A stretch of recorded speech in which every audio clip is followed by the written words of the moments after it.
Everyone thought I had the perfect life, the house, the husband, the fairy tale marriage, but behind the smiles was a man preparing to erase me from everything I helped him build. Asterisk, my name is Nicole James. I'm 42 years old and I live in Seattle, Washington. For the longest time, I thought I had the perfect life. My husband, Darren, was charming, successful, and ran his own startup. We had a gorgeous house, luxury vacations, and friends who envied our marriage.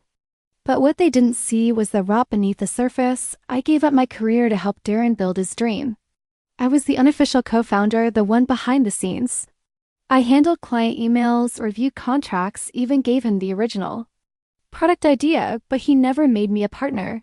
Soon, he'd always say, "When the timing's right." Then, one rainy Tuesday night, I opened his laptop. He'd left it unlocked. Dumb mistake. At first, it was small things, a hidden folder, a strange email subject. Then I clicked ... and my entire world unraveled. There were dozens of emails, not one affair, four, with younger women, one of them barely out of college. But that wasn't the worst part. I found records of hidden accounts. He was moving money, our money, to a side business registered in his name only. Darren had been preparing to cut me out completely. I didn't scream. I didn't confront him. I just sat there in the dark, staring at the screen, and quietly, I began to plan. Asterisk, after that night, I didn't sleep much. Every time I closed my eyes, I saw his smug face, the same one I used to love. But now I didn't want a divorce. I wanted justice, the kind that hits you where it hurts most. Darren had no idea I had access to more than just his inbox. I'd helped him build his business from day one. I knew every client, every pitch deck, every password pattern. He never changed them, not once. So I logged into his internal systems quietly and started copying everything. Financial projections, client lists, investor emails. I archived it all into a flash drive I kept hidden inside a fake skincare container. The irony, it was labeled anti-aging. The more I read, the angrier I became. Darren had secretly filed to make his business a sole proprietorship, no mention of me. He even signed over future rights to his tech to a dummy company in another state. He was planning to leave me quietly, without a dime, but what he didn't know was that I had a plan of my own. I contacted his top investor, pretending to be a potential buyer, just to gauge interest. I hinted that the founder might be unreliable. That was enough to spook them. Then I hired a forensic accountant anonymously, just in case. This went to court. It wasn't just about revenge anymore. It was about reclaiming everything he stole from me, my time, my ideas, my peace. He'd betrayed me with women. But I was about to take his empire ... The opportunity came faster than I expected. Darren's mentor, the man who gave him his first startup check, was retiring. Darren was asked to give a speech at the retirement party. Big event. Big audience. VC investors, press, and industry insiders. He was ecstatic. "This is the moment that changes everything," he told me. And he was right, just not in the way he thought. I volunteered to help with the event logistics. As his loyal wife, he didn't suspect a thing. That night, I wore a deep navy dress and a steady smile. But inside, my pulse was pounding. I handed the AV team a tribute video.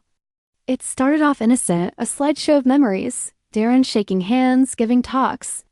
Then it shifted, screenshots of his infidelity, the secret bank transfers.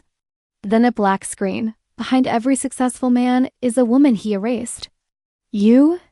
Could hear a pin drop. People turned toward me in disbelief. Darren froze, gripping the podium. And I just smiled. "I'm Nicole James," I said. "And I co-founded this company. But since I'm not listed anywhere, I thought I'd introduce myself now." I walked off the stage, left the building.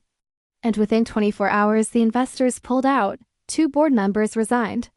The press started calling, and Darren? He had no idea where the leaks came from. I wasn't done yet. But I wanted him to know the storm had just begun. Asterisk, after the party, Darren was radioactive. Clients pulled out, his phone rang nonstop. I didn't answer when he called me, not once. Instead, I focused on something else. Me? For years, I'd been the silent partner. But now I was done staying in the background. I started by calling in favors old contacts who owed me. People I helped get meetings. deals, partnerships Darren took credit for. Turns out they remembered me well. I filed to open my own company, under my name, my terms. The product? A sharper, better version of Darren's original tech. Except this time, the design was cleaner, the pitch tighter, the business model. Bulletproof. I hired a marketing team, funded it with savings he didn't know I had, and launched fast, quietly, while his was still burning, and it worked. Within 2 months, I poached 3 of his biggest clients. Not through deception, just better service, faster delivery, and trust. Darren finally showed up at my door one night. Disheveled, reeking of whiskey. "You destroyed me," he said. I looked him in the eye and replied, "No, Darren. You built your empire on lies. I just stopped holding up the foundation." He left in silence. And that's when I knew. It wasn't just getting revenge. I was rebuilding the life he tried to steal from me. I knew Darren wasn't done. He never liked to lose, especially not to me. So when the legal papers arrived, claiming I'd stolen his clients and proprietary systems, I wasn't surprised. But I was ready. I handed my lawyer a flash drive, the one I'd hidden in the fake skincare jar. It had everything: timestamps, draft emails, audio memos, and files dated back to the very start of his company. With my name all over them. She was the co-founder, my lawyer said calmly across the table. And here's the IP she originated. Months before your LLC filing. Silence. Darren's face was red, then pale. His attorney whispered something, and suddenly they both went quiet. The court didn't just dismiss his lawsuit. They ordered a formal audit of his company records. And guess what turned up? Fraud, hidden income, falsified documents. A shell company rooted through Nevada. Everything he tried to hide, exposed. The judge awarded me 47% ownership. But I didn't want the shares. I wanted to sell them. To his biggest competitor. And that's exactly what I did. Darren called me, begging to talk. "Please, don't do this. We can fix it." I paused, and then I told him slowly and clearly, "You built a castle in quicksand." I just let it sink. The deal closed 10 days.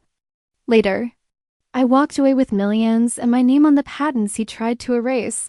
That was the day I stopped being the woman behind the scenes and became the story he'd never be able to rewrite. Asterisk after everything, the lies, the betrayals, the lawsuits. I didn't throw a party. I didn't go on a lavish vacation or buy a luxury car. I just sat in my new apartment, alone, peaceful, free. And for the first time in years, I could finally hear myself think. People kept asking me if I was proud of what I'd done. If I felt vindicated. But I didn't do it for applause. I did it because I disappeared quietly inside someone else's dream for too long. I gave up my career, my confidence, my voice. And now I was getting all of that back. Darren eventually lost his company. The competitor restructured everything, kept the IP, and tossed his name off the masthead.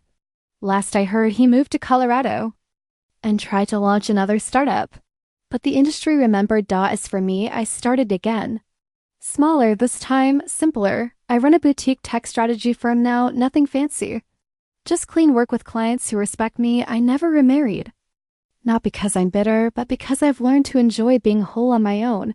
Revenge isn't about destruction. It's about restoration. And in restoring myself, I didn't just win back what was taken. I became someone even he couldn't imagine I'd become. Quiet power, quiet victory. And peace, the kind you don't need to post about. Asterisk. Have you ever been betrayed like this?